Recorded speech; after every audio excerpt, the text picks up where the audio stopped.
ನಮಸ್ಕಾರ ಸ್ನೇಹಿತರೆ, ಜುಲೈ 24, 2025ರಂದು ಈ ವರ್ಷ ಭೀಮನ ಅಮಾವಾಸ್ಯೆ ಬಂದಿದೆ. ಪ್ರತಿ ವರ್ಷ ಆಷಾಢ ಮಾಸದ ಕೊನೆಯ ದಿನದಂದು ಈ ವ್ರತವನ್ನು ಆಚರಿಸಲಾಗುತ್ತದೆ. ಇದನ್ನು ಪತಿ ಸಂಜೀವಿನಿ ವ್ರತ, ಆಟಿ ಅಮಾವಾಸ್ಯೆ, ಜ್ಯೋತಿಸ್ತಂಭ ಗೌರಿ ವ್ರತ ಹಾಗೆ ಮುಂತಾದ ಹೆಸರಲ್ಲಿ ಕರೆಯುತ್ತಾರೆ.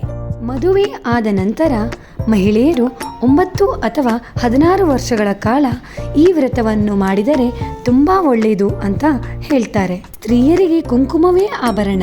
ಪತಿಯ ಸಕಲ ಆಪತ್ತು ಕಳೆದು ಅಭಿವೃದ್ಧಿಗಾಗಿ ಈ ವ್ರತವನ್ನು ಮಾಡುತ್ತಾರೆ. ಬನ್ನಿ, ಈ ವ್ರತದ ಹಿಂದೆ ಇರುವ ಕಥೆಯನ್ನು ತಿಳಿದುಕೊಳ್ಳೋಣ. ಈ ವ್ರತ ದ್ರೌಪದಿ ಮೇಲೆ ಕಣ್ಣಿಟ್ಟ ಕೀಚಕನನ್ನು ಭೀಮ ವಧೆ ಮಾಡಿದ ದಿನವನ್ನೇ ಪ್ರತಿ ವರ್ಷ ಜ್ಯೋತಿರ್ಭೀಮೇಶ್ವರ ವ್ರತ ಎಂದು ಕರೆಯುತ್ತಾರೆ. ಈ ವ್ರತದ ಹಿಂದೆ ಇನ್ನೊಂದು ರೋಚಕ ಕಥೆ ಇದೆ. ರಾಜನೊಬ್ಬನು ತನ್ನ ಮಗನ ಶವದೊಂದಿಗೆ ಬಡ ಬ್ರಾಹ್ಮಣನ ಮಗಳನ್ನು ಕೊಟ್ಟು ಮದುವೆ ಮಾಡುತ್ತಾನೆ. ತಂದೆಯ ಅಣತೆಯಂತೆ ಮಗಳು ಶವವನ್ನು ಒರೆಸುತ್ತಾಳೆ. ನಂತರ ಶವ ಸುಡಲು ನದಿ ದಡಕ್ಕೆ ಹೋದಾಗ ಮಳೆ ಆರಂಭವಾಗುತ್ತದೆ. ಅಲ್ಲಿದ್ದ ಎಲ್ಲ ಜನರು ಶವವನ್ನು ಬಿಟ್ಟು ಓಡಿ ಹೋಗುತ್ತಾರೆ.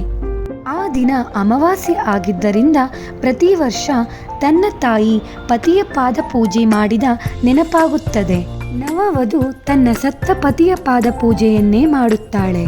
ಆಕೆಯ ಭಕ್ತಿಗೆ ಒಲಿದ ಶಿವ ಪಾರ್ವತಿಯರು ಆಕೆಗೆ ಏನು ವರಬೇಕೆಂದು ಕೇಳುತ್ತಾರೆ. ಆಕೆ ತನ್ನ ಪತಿಯನ್ನು ಬದುಕಿಸಿಕೊಡುವಂತೆ ಕೇಳಿಕೊಳ್ಳುತ್ತಾಳೆ. ಅದರಂತೆ ಶಿವ ಪಾರ್ವತಿಯರು ವರವನ್ನು ನೀಡುತ್ತಾರೆ. ಆ ದಿನವನ್ನು ಮಹಿಳೆಯರು ತಮ್ಮ ಪತಿಯ ದೀರ್ಘಾಯಸ್ಸಿಗಾಗಿ ಈ ವ್ರತ ಮಾಡಲು ಆರಂಭಿಸುತ್ತಿದ್ದಾರೆ ಎಂಬ ಕಥೆ ಇದೆ. ಧನ್ಯವಾದಗಳು.